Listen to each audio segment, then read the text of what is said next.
नमस्कार जंटू में स्वागत आपका। मैं हूं योगेंद्र। आप देख रहे हैं खास खबर, और खास खबर में हम बात करेंगे जनगणना ही कहना लाजमी होगा। उसी के साथ जातियों की भी जानकारी ली जाएगी।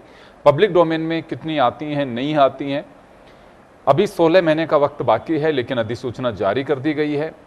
बड़ी संख्या में कर्मचारी लगेंगे इसमें, करीब 30 से 35 लाख कर्मचारी अधिकारी इसमें काम करेंगे। खैर चलिए, जो भी है वो तो कई चीज़ें होंगी जो पहली बार भी होंगी। जैसे पहली बार समय के अनुसार डिजिटल जनगणना होगी, आपको ऑनलाइन ऐप मिलेगा जिसके जरिए भी आप अपनी जानकारी दे सकते हैं, फिजिकली भी होगी। लेकिन कांग्रेस ने सवाल खड़े किए हैं, क्या जातीय जनगणना कराएगी सरकार? और दूसरा, सरकार जनगणना करा रही है, कांग्रेस के दबाव में करा रही है, राहुल गांधी लगातार इस मुद्दे को उठा रहे हैं, तो इसकी वजह से ये जनगणना हो रही है। इसी मुद्दे को लेकर के देश की सियासत में पारा चढ़ा है। बेशक कहीं पे राहत के छींटे हैं, कहीं बारिश है, लेकिन इसी बीच सियासी पारा जरूर चढ़ा हुआ है। तो हमारे साथ राजेंद्र शर्मा जी, समीक्षक राजनीतिक हमारे साथ में हैं। प्रतीक सिंह जी हमारे साथ कांग्रेस से हैं। भाजपा से हमारे साथ महिला साहब हैं, जो बताएंगे कि क्या कांग्रेस की वजह से जनगणना हो रही है। महिपाल महिला जी, माफ़ करिएगा, और क्या प्रेशर में हो रही है। मैं महिपाल जी आप ही के पास आना चाहूँगा सीधे। क्या लगता है कि जनगणना जो हो रही है, कांग्रेस का दावा है कि ये कांग्रेस के प्रेशर में, राहुल गांधी लगातार ये सवाल खड़ा कर रहे थे, इस वजह से जनगणना कराई जा रही है। योगेंद्र जी, आज भी सचिन पायलट जी का एक बयान मैं सुन रहा था कि कांग्रेस के दबाव में भारतीय जनता पार्टी ने फैसला लिया। बड़ी हास्यास्पद सी स्थिति है कि राहुल गांधी जी के दबाव में भारतीय जनता पार्टी कैसे आ जाएगी। राहुल गांधी जी अपनी सरकार जब थी, मनमोहन जी प्रधानमंत्री थे, तब जातीय जनगणना नहीं करवा पाए। ये कांग्रेस की सरकार नहीं है कि आप अपने ही सरकार का अध्यादेश फाड़ दें। ये भारतीय जनता पार्टी और नरेंद्र मोदी जी के नेतृत्व वाली सरकार है, जहां किसी का कोई प्रेशर काम नहीं करता है। प्रेशर जनता के हितार्थ काम करेगा। और राहुल गांधी जी के बयानों को कांग्रेस पार्टी सीरियस ले सकती है। भारतीय जनता पार्टी उनके इस तरह के बयानों से क्यों दबाव में आएगी? मुझे तो बड़ी हास्यास्पद सी स्थिति लगती है। कांग्रेस पार्टी अब ये पीठ अपनी थपथपाने का प्रयास कर रही है कि हम दबाव में लाएं, हम दबाव में लाएं। आप जातीय जनगणना के बिल्कुल खिलाफ थे। देश की आजादी के बाद पहली बार जातीय जनगणना हो रही है। आप इतना बड़ा आपका शासनकाल रहा, आप करवाते जातीय जनगणना। 2011 का वो काल याद कीजिएगा जिसमें आप अपने प्रधानमंत्री मनमोहन सिंह जी के अध्यादेशों को आपने लोकसभा में फाड़ दिया था। इसलिए ये सिर्फ और सिर्फ मिथ्यापूर्ण बातें हैं, हंसी आने वाली सी बातें हैं। अपने आप को और देश की जनता के सामने रिप्रेजेंट करना चाहते हैं कि हमारा दबाव था, हमारा दबाव था। पर प्रदेश और देश की जनता जानती है कि नरेंद्र मोदी जी के विजन वाली है भारतीय जनता पार्टी की सरकार ने फैसला लिया, और फैसले पे गजट नोटिफिकेशन जारी हो गया। हमारी 30 अप्रैल को केंद्रीय कैबिनेट का जो फैसला था, और सारी चीजें सामने आ गई। किस तरीके से कर्मचारी काम करेंगे, कितने फेज में होगी, कैसे होगी, कब तक डाटा आ जाएंगे। महिपाल जी, कांग्रेस का ये कहना है कि जातीय जनगणना की जब मांग की जा रही थी, या विपक्षी दल मांग करते थे और ये ओबीसी की बात उठाई जाती थी, तो बीजेपी के नेता एक मखौल उड़ाते थे और इसे खारिज करते थे। लेकिन अब आखिर प्रेशर में आना पड़ा, और जो चाह रहे थे, देश की मांग थी, उसी तरह से जनगणना कराई जा रही है। आपने सुना है, सचिन पायलट को भी सुना। एक दिन पहले जयराम रमेश के ट्वीट्स भी पड़े हुए हैं जो एक्स पे, या उन्होंने बयान भी जारी किया है। जयराम रमेश जी, सचिन पायलट जी या कांग्रेस के अन्य नेताओं के बयान अपने आप को मीडिया की सुर्खियों में बनाए रखने के लिए हो सकते हैं। भारतीय जनता पार्टी ने कभी भी जातीय जनगणना का विरोध नहीं किया। अब हमारे गृह मंत्री अमित शाह जी के बार बार के बयान थे, हम तो जातीय जनगणना के पक्ष में थे, तभी तो जनगणना के साथ जातीय जनगणना करवा रही है भारतीय जनता पार्टी की नरेंद्र मोदी जी के नेतृत्व वाली सरकार ही तो है जो इस तरह का ऐतिहासिक फैसला लेके और काम करवा रही है। अब मुझे नहीं पता कि कांग्रेस इसमें आपदा में अवसर कहां, और आपदा भी नहीं है ये, तो कांग्रेस को साथ खड़ा होना चाहिए। और क्यों कांग्रेस अपनी देश और प्रदेश में इस तरीके के बयानों से जनता के बीच में अपनी इमेज खराब कर रही है, इस चीज को समझना चाहिए। चलिए प्रतीक सिंह जी समझने की कोशिश करेंगे। आपने जो कहा है कि प्रतीक जी, अभी आपने सुना कि समझना चाहिए कांग्रेस को। देखिए योगेंद्र जी, दो नेता, ये शायद भूल गए, इनके दो नेताओं के बयान मैं आपको याद दिला देता हूँ। सबसे पहले तो योगी आदित्यनाथ, जो हमें हर जगह पूरे देश में ये कहते घूम रहे थे कि बटोगे तो कटोगे। और दूसरा नितिन गडकरी, जो आज भी इनकी मोदी जी की कैबिनेट में मंत्री हैं, वो ओपनली कहते थे कि जो करेगा जात की बात उसको मारूंगा लात। ये मैं नहीं कह रहा, ये नितिन गडकरी का बयान है, और एक बार नहीं 2-3 बार 4 बार मीडिया के सामने दिया हुआ बयान है। तो ये साफ जाहिर था कि नरेंद्र मोदी जी की सरकार और ये जो आरएसएस की विचारधारा है वो हमेशा जातिगत जनगणना के अपोजिट में रही है। फिर दूसरी बात, इन्होंने दूसरा झूठ बोला कि राहुल गांधी जी ने अध्यादेश फाड़ दिया था। मैं इनको चैलेंज देता हूं, एक कोई फुटेज मेरे को दिखा दें कि राहुल गांधी जी ने कोई अध्यादेश फाड़ा हो, तो कहीं पे ऐसी न्यूज रिपोर्टिंग पढ़ा दें कि अध्यादेश फाड़ा हो, तो ये सरासर झूठ है, ये प्रोपेगेंडा फैलाया हुआ है। जातीय जनगणना का नहीं, मैं बता रहा हूँ, दोनों चीजें बता रहा हूँ मैं। नहीं, इन्होंने अध्यादेश फाड़ने की बात बताई थी, एक ही अध्यादेश फाड़ दिया था 2011 में, तो उसकी बात पे मैं बता रहा था। तीसरी बात, 2011 में एक जातिगत जनगणना हुई थी, ये पहली बार नहीं हो रही है, और जब हमारी सरकार गई तो उसमें कुछ त्रुटियां थी। उसके बाद में 2014 के अंदर मोदी सरकार ने संसद में ये बोला है कि उसके अंदर त्रुटियां होने के कारण, कास्ट रेपुटेशन होने के कारण हम उस डेटा को प्रेषित नहीं कर सकते हैं। फिर उसके बाद में 2017 और 2020 में 2 बार राहुल गांधी जी ने और सोनिया गांधी जी ने पत्र लिखे नरेंद्र मोदी जी को कि 2011 में जो हमने जो कास्ट सेंसस कराई थी उसको रेक्टिफाई करके उसका डेटा जो है आप रिलीज कर दीजिए, वो अभी तक भी नहीं किया गया। उसके बाद में ये जनगणना, आपको ध्यान होगा तो 2021 में जनगणना होनी थी। आपने एक सहारा ले लिया कि कोविड है, कोविड के बाद में दूर देशों में, देश में, प्रदेश में चुनाव हो लिए, सब कुछ हो लिया, लेकिन जनगणना नहीं हो पाई। फिर प्रेशर में आकर के जैसे तैसे इन्होंने बोला सिर्फ कैबिनेट के एक उसके अंदर कि हम जातिगत जनगणना कराएंगे। मेरे पास में ये अध्यादेश है, इस अध्यादेश में लिखने में क्या तकलीफ आ रही थी कि जातिगत जनगणना होगी? और सिर्फ जातिगत जनगणना नहीं, ये पूरा एक सर्वे जो होगा जो सोशियो और इकोनॉमिक्स और एजुकेशन बेस्ड होगा, किस जाति ने कितना अभी तक किसको क्या लाभ मिला है और किसको क्या अभी तक लाभ नहीं मिला है, इस बेस पे जनगणना होनी चाहिए थी। और यही बात हम लगातार कह रहे हैं, क्योंकि बहुत सारी अलग अलग रिपोर्ट्स ये बताती हैं कि अगर आप SC/ST की साक्षरता की दर की बात करेंगे तो उसमें और नेशनल जो साक्षरता दर है उसमें एक लंबा गैप है। अगर हम 2018 भर्तियों, IAS और IPS जैसी भर्तियों की हम बात कर लेंगे तो मात्र 7.65% है जो है वो SC/ST की इसके अंदर भागीदारी है।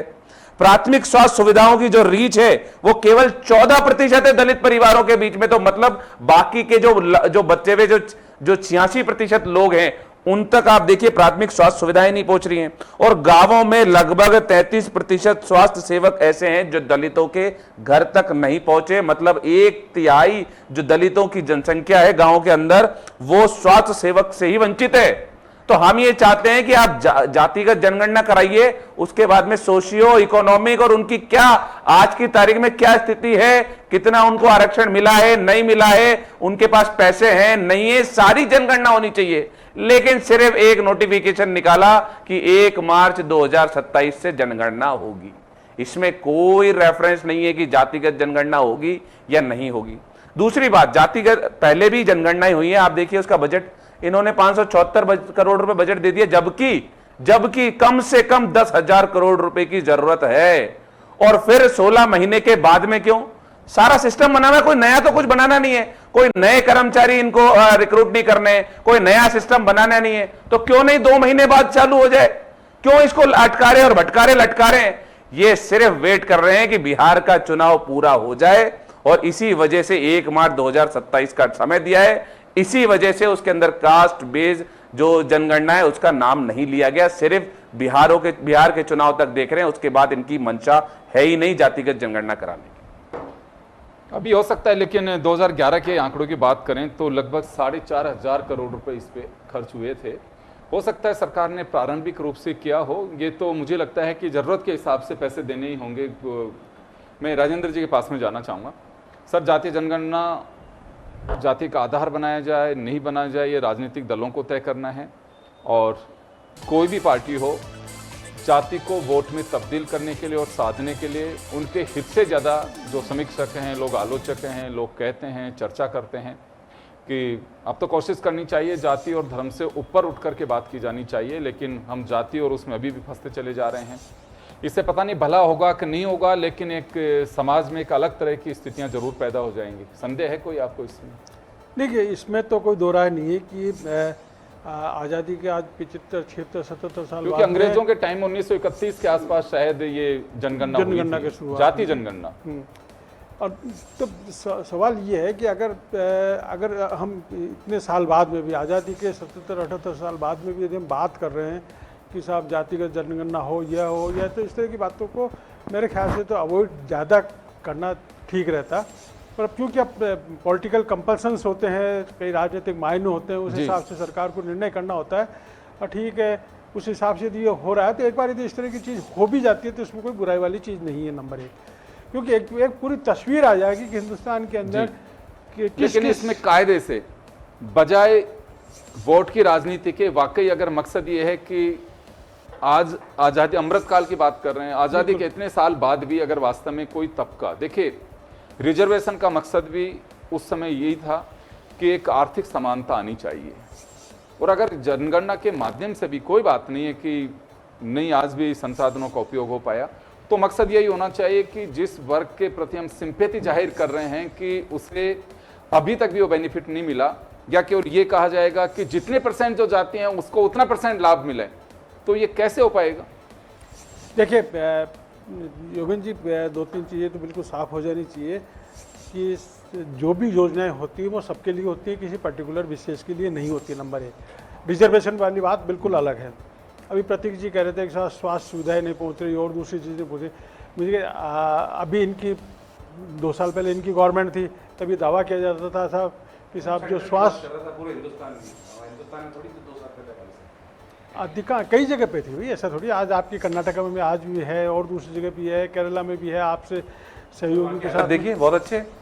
देखो अब ये कहने की बातें होती है, कौन सी अच्छी है कौन सी बुरी है, ये तो जब जनता वोट करती है, वोट कास्ट करती है, तब पता चलता है कि क्या है क्या नहीं है, अच्छी है क्या है। जनता का भी कोई जरूरी नहीं है कि हालात देख करके हालात देख करके पता है उस टाइम पे क्या एक क्षणिक मूवमेंट आता है, उसके साथ कई बार लोग कहते हैं कत्ल की रात है आज, सुबह वोट डालेंगे, उस हिसाब से हो जाता है। तो सारी चीज़ें, आप राजनीतिक दल वाले हैं, आप प्रतीक जी भी हैं, महिला साहब भी हैं, तो वो तो एक आप लोग अपनी इशू से स्ट्रेटेजी को ज़्यादा जानते हो। पर बड़ी सीधी सी बात ये कि अगर ठीक है इस तरह से हो रहा है, देखिए बजट वाली बात उठाना या दूसरी चीज़ उठाना तो इसलिए बेमानी है कि जब सरकार जनगणना कराएगी तो अपने को साधन उसको झोंकने ही पड़ेंगे, और साधन झोंकेंगे तो उसके लिए कहीं ना कहीं से वित्तीय प्रावधान करना पड़ेगा। शुरुआत के अंदर क्या था, कोई भी स्कीम आती है, कोई भी चीज़ आती है तो उसके लिए एक टेंटेटिव बजट रखा जाता है, एक मामूली टोकन बजट रख दिया जाता है, फिर उसके बाद में जिस तरह जरूरत होती है उस हिसाब से उस तरह की व्यवस्थाएं की जाती है। इसलिए बजट वाली बात को लेकर के तो नहीं की जा रही। मेरे ख्याल में मान के चलिए कि कम से कम 15 से 20 हजार करोड़ रुपए खर्च होंगे इस लगेगा, वो तो सारी चीज़ लगनी है, बिल्कुल। क्योंकि अब आप डिजिटलाइजेशन पे जाओगे तो आपको ऐप बनवाना पड़ेगा, वो सुविधा उस समय लगभग 4,500 करोड़ 4,322 करोड़ रुपए के आसपास खर्च हुए थे। आई थिंक मुझे लगता है 15 से 20 हजार करोड़ के आसपास वो तो लगना ही है उसमें। चीज़ दूसरी चीज़ क्या है कि किसी भी तरह की ये जनगणना कोई छोटा मोटा काम नहीं है, हर 10 साल में होती थी। कोरोना के कारण से किसी कारण से 2021 में नहीं हो पाई, 2021 में जो होनी थी वो, और 3-4 साल इसके अंदर लगते हैं। इसके आंकड़े आने, मतलब जनगणना का काम पूरा होने के बाद भी आंकड़े आने में भी काफ़ी टाइम लगता है, 1-1.5 साल लग जाता है उसको एनालिसिस करके निकालने के अंदर। इसलिए उन चीज़ों को आप ये नहीं देख के चले कि साहब इन्होंने 2 साल बाद के, मतलब 2027 के लिए इन्होंने मार्च 2027 की बात की या 2028 बात की, ये सब चीज़ें करना बेकार है, क्योंकि तैयारी उसके लिए उस हिसाब से तैयारियाँ पूरी करनी पड़ती। जब हम चुनाव कराते हैं तो चुनाव आयोग को पता है किस तरीके से वो एम्प्लॉयज़ को डिप्लॉय करता है, किस तरह से दूसरी व्यवस्थाएं करते हैं, सारी चीज़ें करते हैं। तो चुनाव जनगणना की बात को तो आप जनगणना के अंदर तो चुनाव में तो केवल वोटर वही लोग होते हैं, जनगणना में तो हिंदुस्तान के अंदर आज पैदा होने वाला हर व्यक्ति शामिल होगा, तो और पूरे देश का हर कोना शामिल होगा। तो उस हिसाब से हमको मान करके चलना ही पड़ेगा कि व्यवस्थाएं करने के अंदर टाइम लगेगा। उस टाइम की तैयारियां करने के लिए इजीली नहीं है कि हम आप सबको लैपटॉप आज ही उपलब्ध करा देंगे, दूसरी चीज़ें ऐप आज ही बन करके आ जाएगा। ऐप में भी कई संशोधन होंगे, कई तरह की चीज़ें होगी कि वो अपने हिसाब से अपने जो उसकी आवश्यकता है उसको फुलफिल कर रहा है कि नहीं कर रहा है, सारी चीज़। इसलिए इन सब चीज़ों के लिए टाइम लगना है, लगेगा ही लगेगा। इसलिए 1.5 साल का जो टाइम दिया है उसको किसी अदरवाइज सेंस के अंदर नहीं लिया जाना चाहिए। जी प्रतीक जी कुछ कह रहे हैं आप? सर पहले तो मैं आपको बता दूं कि सरकार है, ये कोई हमारे घर का बजट नहीं है कि आपने टोकन अमाउंट दे दिया और बाद में देखेंगे। सरकार के अंदर हर एक चीज का लेखा जोखा होता है और बजट का प्रावधान होता है। अगर ऐसा ही होता है हर किसी चीज के लिए दे देते कुछ भी, बजट पेश ही नहीं होते। तो बजट का पूरा प्रावधान आज से पहले 75 साल में ऐसा नहीं हुआ कि कोई भी स्कीम आए और उसका पूरा बजट का प्रावधान ना हो। दूसरी बात मैं आपको बता देता हूं कि क्यों देरी होती है, ये भी क्रोनोलॉजी बता देता हूं, क्योंकि आपको ध्यान होगा कि एक जो महिला आरक्षण बिल है वो भी एक लागू होना है, और उस लागू होने के लिए एक शर्त लगाई गई थी कि जब परिसीमन होगा तब वो लागू होगा। तो परिसीमन कब होगा? जब जनगणना होगी, और जनगणना का अभी कोई आने आगे पीछे की बात है नहीं। तीसरी बात, मेरे फेलो पैनलिस्ट बोल रहे थे कि ऐप बनने में समय लगता है। मैं खुद एक सॉफ्टवेयर डेवलपर हूं, आप मेरे साथ आज बैठना, 2 दिन में आपको ऐप बना करके दे दूंगा मैं। इतना कोई 16 महीनों का कोई समय नहीं लगता, कोई तैयारी करने की जरूरत नहीं है। 21 में जब वैक्सीन बन गई थी 2 महीने के अंदर, तो क्या ऐप नहीं बन सकती है? ऐसी क्या बात है? ऐसी कौन सी तैयारियां हैं और ऐसी कौन सी अलग से तैयारियां करनी है? ऐसा कौन सा अलग से रिक्रूटमेंट करना है कि 2027 क्यों? हाँ, 2027 क्यों? आप अभी 2 महीने बाद से, 2 महीने का समय लीजिए ना, 2 महीने बाद से चालू कराइए। लगता है इसमें आपको? संदेह क्या लग रहा है? संदेह यही लग रहा है कि ये जो जनगणना है वो बिहार के चुनाव से पहले चालू नहीं कराना चाहते, क्योंकि इनकी मंशा नहीं है कि जातिगत जनगणना कराएं। इसलिए जो वर्ड है जातिगत जनगणना, वो गजट नोटिफिकेशन के अंदर भी नहीं है। सुनिए महिपाल जी, कांग्रेस को जो संदेह वो ये है कि केवल बिहार के इलेक्शन को साधने के लिए इसके नोटिफिकेशन जारी किया गया है, और दूसरा क्योंकि नियत में भी कांग्रेस को लगता है कि सरकार की नियत नहीं है, महज एक टोकन मनी के रूप में अभी जारी किए, उन्होंने भी, गडकरी साहब ने भी कहा है। तो उसके हिसाब से बजट का प्रावधान पूरा होना चाहिए। और फिर इतना विलंब क्यों? 2027 का वेट क्यों? अगर जारी करना है, अगर आपको जनगणना करवानी है तो शीघ्र कराई जानी चाहिए। सर, 30 अप्रैल को केंद्रीय कैबिनेट में मोहर लगती है जातीय जनगणना को लेकर, और 1.5 महीने में गजट नोटिफिकेशन जारी हो जाता है। इस बात का प्रमाण है कि भारतीय जनता पार्टी की सरकार अपने किए हुए वादे को लेकर कितना सीरियस है। और जिस बजट के, मुझे नहीं पता कि कांग्रेस के प्रवक्ता आर्थिक मामलों के भी इतने जानकार हैं और इतनी आपको नॉलेज है, मैं दाद देता हूं आपको इतनी आर्थिक मामलों के नॉलेज के लिए। सरकार ने कहा कि इनिशियल बजट है ये, सबको पता है सब। अरे सुनो आप, मैं आपके बीच नहीं बोल रहा हूँ, अरे भाई सुन लो यार। अब बात ये आती है कि जनगणना की, मैं तो आपके माध्यम से योगेंद्र जी सिर्फ इतना पूछना चाहता हूं, योगी आदित्यनाथ जी और नितिन गडकरी जी के बयानों के आड़ में कह रहे हैं कि दोनों के बयान सुना रहे थे, तो कांग्रेस पार्टी का स्टैंड क्या है? नितिन गडकरी जी ने कहा कि जो करेगा जात की बात उसको मारेंगे लात, योगी जी ने कहा कि कटोगे तो बटोगे। तो कांग्रेस पार्टी जातीय जनगणना के खिलाफ है कि पक्ष में? यदि जातीय जनगणना के खिलाफ है तो आपके इस चैनल पे कांग्रेस पार्टी के प्रवक्ता को यह कहना चाहिए कि हम नहीं चाहते कि जातीय जनगणना हो, और यदि पक्ष में है तो हम उम्मीद करते हैं क्यों भारतीय जनता पार्टी के लिए गए ऐतिहासिक फैसले में नरेंद्र मोदी जी के नेतृत्व वाली सरकार की पीठ थपथपाए। ये कह रहे हैं कि विलंब नहीं, जातीय जनगणना 2 महीने के अंदर शुरू कर देनी चाहिए। अब मुझे नहीं पता इनके पास किस तरीके, अरे भाई साहब, जो 5 साल में अपने संगठन का, राजस्थान की बात करूं, जो 5 साल में अपना कांग्रेस का संगठन खड़ा नहीं कर पाए। कल गोविंद सिंह डोटासरा जी के बयान थे कि हमने 70% संगठन बना दिया। वो बात करते हैं कि देश की पूरी जातीय जनगणना की, और भाई साहब को दुरुस्त कर देना चाहता हूं, 2026 में ही जातीय जनगणना शुरू हो रही है, 35 लाख के आसपास कर्मचारी इसमें लगेंगे। आप अपने संगठन का 5 साल में 2026 अक्टूबर 2026 में 5 स्टेटों की जातीय जनगणना होगी, 2027 में। अरे भाई साहब, आप मैं उस पर नहीं जाना चाहता हूं। महिपाल जी, इनका कहना है कि गजट नोटिफिकेशन जो जारी हुआ है सामने, उसका वो भी चल रहा है, गृह विभाग से, मंत्रालय से जो जारी किया गया है, इनका ये कहना है उसमें जातीय जनगणना का नाम नहीं है। सर, जो कॉलम 28 कॉलम है उसमें आपका सोशल स्टेटस, कास्ट बैकग्राउंड, और सर तो इसका मतलब क्या? कांग्रेस क्या चाहती है कि जातीय जनगणना नहीं हो? जातीय जनगणना कराइए, उसमें धन्यवाद दीजिए, हम करवा रहे हैं। कहां करा रहे हो? अरे सर, जातीय जनगणना आपके चश्मे के नंबर हम चेंज नहीं कर सकते, आपके सुनने की क्षमता को हम चेंज नहीं कर सकते, आप जो सोचे वो सोचे। अरे सर, आपके कहने से झूठ थोड़ी बोला जाता है। देश की जनता जानती है मेरे प्रिय मित्र, देश की जनता जानती है कि भारतीय जनता पार्टी की नरेंद्र मोदी जी के नेतृत्व वाली सरकार जनगणना करवा रही है, और जनगणना में जातीय जनगणना करवा रही है। और आप कह रहे थे कि 2011 में जातीय जनगणना हुई।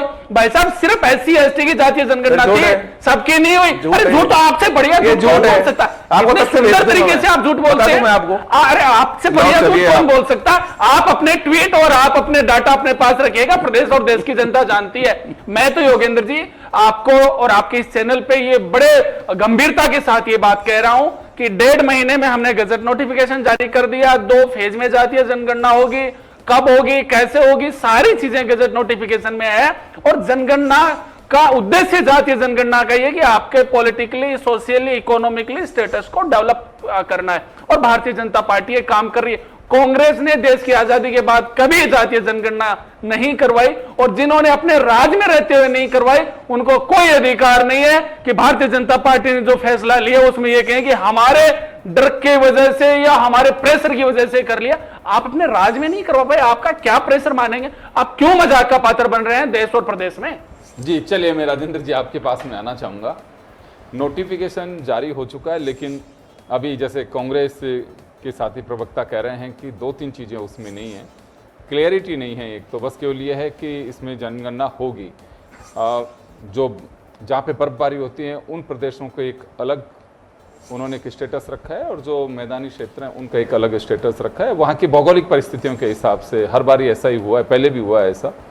लेकिन अभी जातीय जनगणना को लेकर के जो संदेह पहले लग रहा था कि कहीं इसका यूज कोई भी दल एक पॉलिटिकल लाभ के लिए नहीं होना चाहिए, क्लियरिटी होनी चाहिए, और हाँ बिल्कुल करा रहे हैं। और कराने के बाद भी मकसद तो यही होता है कि अगर आप अलग हट के कर रहे हैं तो यानी कि समाज में कोई तबका ऐसा है जिसके लिए हमें संसाधन जुटाने चाहिए और उन्हें उन संसाधनों पर अधिकार देना चाहिए। मकसद तो यही होना चाहिए। लेकिन अगर ऐसा नहीं होगा और महज केवल बस इसमें सियासी खो खो खेलते रहेंगे तो इससे कोई मकसद हल होगा नहीं, फिर एक मखौल बन करके रह जाएगी जनगणना भी। तो आपको लगता है कि ये योगेंद्र जी ऐसा नहीं है? देखिए, जनगणना पहले भी हमेशा होती रही है, बिल्कुल कोरोना के वजह से नहीं हो पाई जी, उसके बाद में अब ये हो रही है। और जनगणना का जो नोटिफिकेशन है उसके अंदर जातीय शब्द जोड़ना कोई उसकी आवश्यकता नहीं थी। उसके जो फॉर्मेट्स जो आ रहे हैं जनगणना में क्या क्या होगा, उसमें यदि जाति वाले जो फैक्टर जो दोनों पार्टियां उठा रही है, जो राजनीतिक उठ रहा है वो नहीं है, तो आप मुद्दा उठा सकते हो। अदरवाइज तो मुद्दा उठाना बेकार है, क्योंकि देखिए नोटिफिकेशन तो जनगणना का होता है कि जनगणना होगी, फला टाइम से होगी, इस तरह से होगी, ये व्यवस्था होगी, उसमें कॉलम में डाल दिया जाएगा किस जाति के हर चीजें ये धर्म भी होता है उसमें तो बाकायदा, बिल्कुल सब चीजें होगी, होनी चाहिए। अगर उसमें नहीं है, अगर उसमें वो चीजें नहीं है तो हमको उसका आक्षेप करना चाहिए, हमको विरोध करना चाहिए कि साहब जाति जनगणना की बात की जा रही है, उसमें जाति वाली बात नहीं है, नंबर 1। इसलिए जनगणना तो क्योंकि एक परमानेंट फीचर है कि आपको हर 10वें साल करवाना है। ठीक है, अब ये इस बार व्यवस्था बिगड़ी है कोरोना के कारण से, जो बिगड़ी है इसलिए वाली, फिर भी जब आंकड़े आएंगे तब तक वही 2031 वाली स्थिति आ जाएगी लगभग। इसलिए ठीक है, हो सकता है आगे फिर हर 10वें साल वाली स्थिति हो वो बन जाए, है ना। इसलिए किसी तरह का कोई संकोचन तो वो तो नहीं रखना चाहिए। तब रखना चाहिए जब आपके पास पूरा फॉर्मेट आ जाता है, उसके अंदर कोई कॉलम ऐसा नहीं है जो हम चाहते हैं वो नहीं आ रहा हो, या जो सूचना जरूरी है समाज के हित के लिए जरूरी, क्योंकि ये जो जनगणना के जो आंकड़े आते हैं उसी से आगे के प्लानिंग बनती है कि हमको कि आर्थिक विकास के लिए या जो भी समग्र विकास के लिए क्या करना है, किस क्षेत्र के अंदर, किस वर्ग के लिए, किस जाति के लिए, जो भी XYZ जो सारे पैरामीटर्स उनके लिए क्या व्यवस्था, किस तरह की व्यवस्था करनी। क्योंकि अभी तो बहुत सारी चीजें होंगी और देखना भी होगा कि क्या क्या चीजें सामने निकल करके आती हैं, कि लंबा समय लगेगा। अभी बहुत नहीं, 16 महीने का वक्त अभी बाकी है, फिर उसके बाद में रिपोर्ट आएगी, रिपोर्ट को पब्लिक डोमेन में लाया जाएगा, उसके बाद ही चीज़ें पता लगेगी। लेकिन खैर, जनगणना कराया जाना सरकारों की एक ड्यूटी भी है, समय हो चुका, 2021 में अपेक्षित थी लेकिन कोविड के कारण नहीं हो सकी, अब इसके बाद में होगी। पर जातीय जनगणना को लेकर के पहले भी काफ़ी बार चर्चाएं हो चुकी हैं और फिर चर्चाएं जारी हैं। पहले सवाल खड़े होते रहे जातीय जनगणना पे ही, अब सरकार भी इसकी अपनी मंशा जाहिर कर चुकी है कि हाँ जातीय जनगणना होनी चाहिए। कांग्रेस को लगता है कि हम जो कह रहे हैं अब वो सरकार के अब समझ में आ रही है। सरकार एक बार सरकार में बैठे नुमाइंदे और बीजेपी ये भी कह चुकी है कि इंदिरा गांधी तो जात पे ना पात में का बात करती थी, आज कांग्रेस की इसकी मांग कर रही है, वो जातिवाद की राजनीति से अलग हटती थी। बहुत सारी चीज़ें आती हैं, कोई लात मार रहा है, कोई क्या कर रहा है। खैर, वाकई अगर जातीय जनगणना के आधार पर आज भी लगता है कि कुछ तबकों के साथ नाइंसाफ़ी रही है और उनको अगर लाभ मिल सके तो बहुत बढ़िया बात है। और केवल बस हर राजनीतिक दल अगर इसमें सियासी मसाला बटोरने की अगर कोशिश करे तो फिर मुझे लगता है कि वो नाइंसाफ़ी भी होगी। खैर, तय राजनीतिक दलों को करना और सरकार को ये जनगणना करानी, आगे किस रूप में होगी, क्या होगी, ये तो जैसे जैसे धरातल पे चीज़ें आएंगी तभी पता चल पाएगा। आप सभी का बहुत बहुत शुक्रिया। खास खबर में इतना ही, दीजिए इजाज़त, नमस्कार।